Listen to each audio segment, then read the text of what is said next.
Bonjour, je m'appelle Meraviglio. Cette vidéo est particulière pour moi car c'est la toute première vidéo de ma chaîne Le Dossard 7.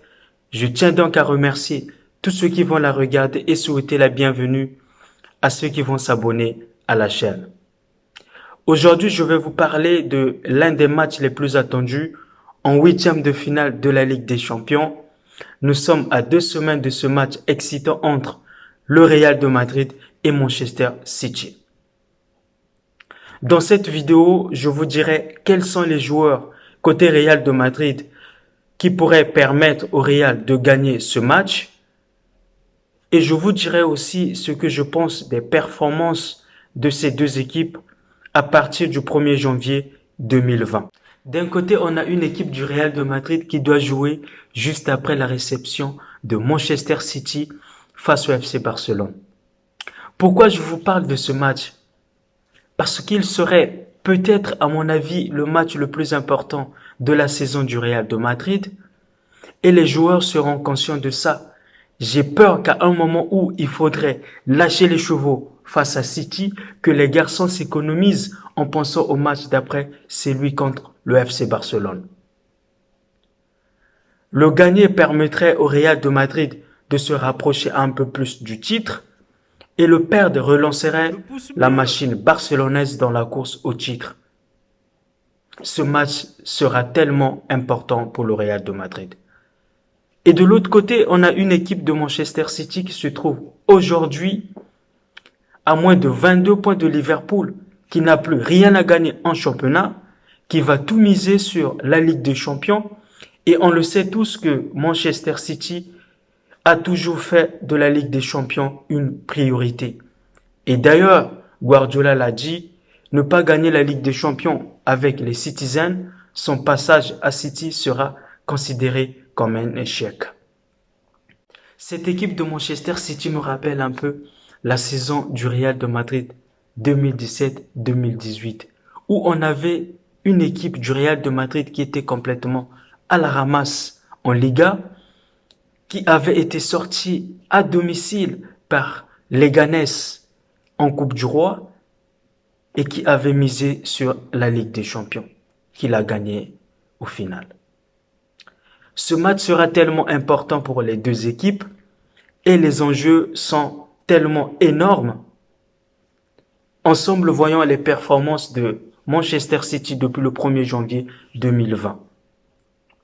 Alors, sur 9 matchs joués, toutes compétitions confondues, c'est 6 victoires, 2 défaites et 1 match nul.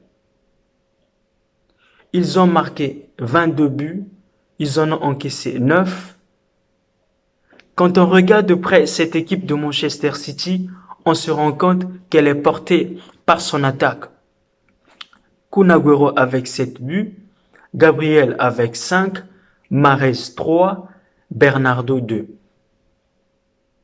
Oui, faire gagner son équipe, c'est la première responsabilité des attaquants et ces garçons le font bien. Mais je me demande quand même comment se fait-il une équipe comme Manchester City n'a pas de défenseur ni de milieu capable de marquer des buts dans les moments difficiles.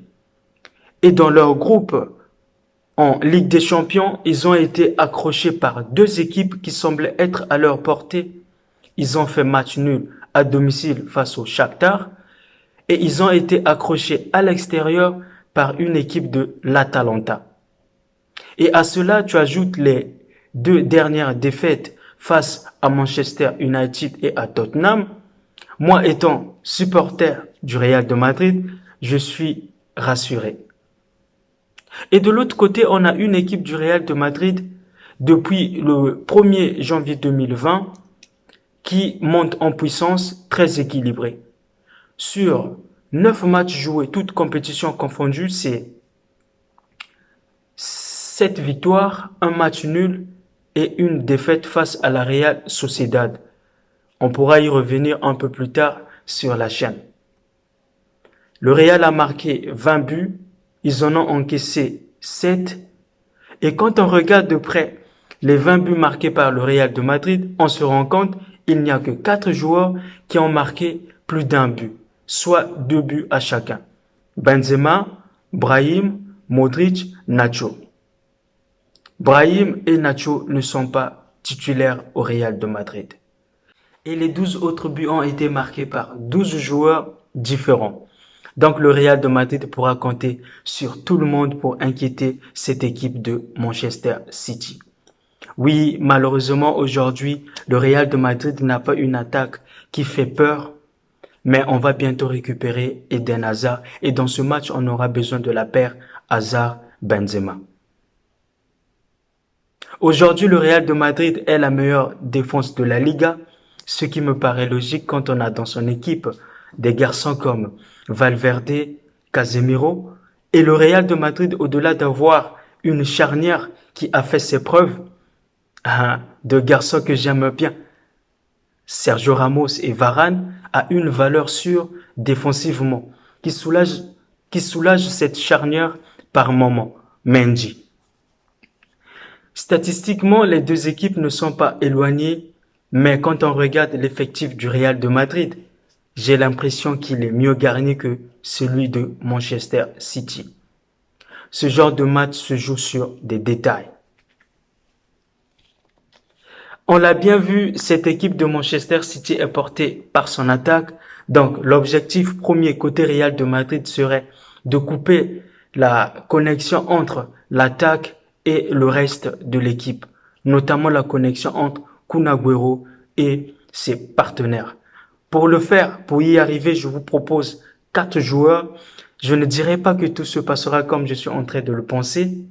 Et d'ailleurs, je vous invite à me dire dans les commentaires ce que vous en pensez.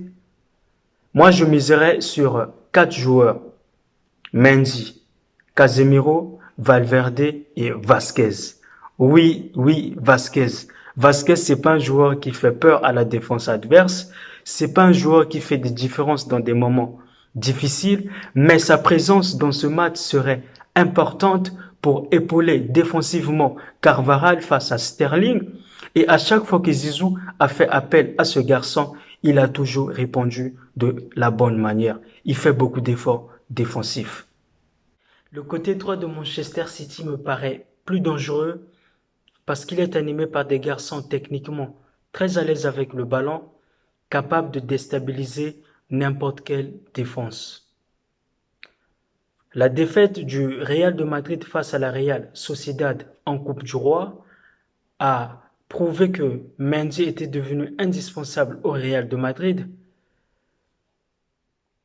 Dans ce match, quand on voit la manière dont Marcelo a défendu face à la Real Sociedad, il ne pourra pas tenir face à des garçons comme Bernardo ou Mahrez défensivement.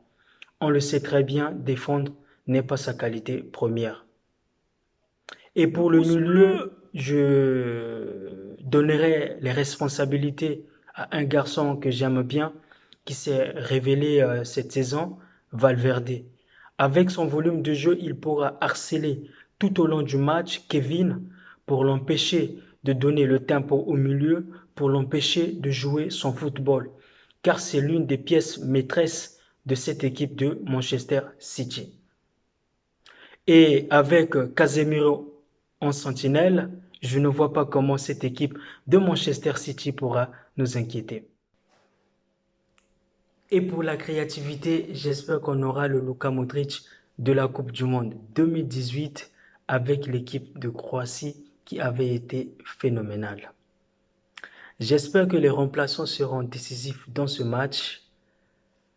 Je fais confiance à Zizou. Comme d'hab, c'est lui l'homme de la situation, l'étoile qui brille, l'étoile qui porte cette équipe de Madrid. Et il nous a rendu le sourire depuis qu'il est au Real de Madrid comme entraîneur. Pour Zizou, gagner face à Guardiola serait une belle opportunité de réaffirmer qu'il est le meilleur. Pour être le meilleur des meilleurs, il faut battre les meilleurs. Voilà ce que je pense de ce match. Malheureusement, dans le football, tout va vite. On ne sait pas ce qui va se passer d'ici jusqu'au moment où les deux équipes vont se rencontrer. Je remercie une fois de plus ceux qui sont restés jusqu'à la fin de cette vidéo. Dites-moi dans les commentaires ce que vous en pensez. Likez, partagez et un pouce bleu fait toujours plaisir, surtout quand on vient de commencer. Merci beaucoup. Ciao.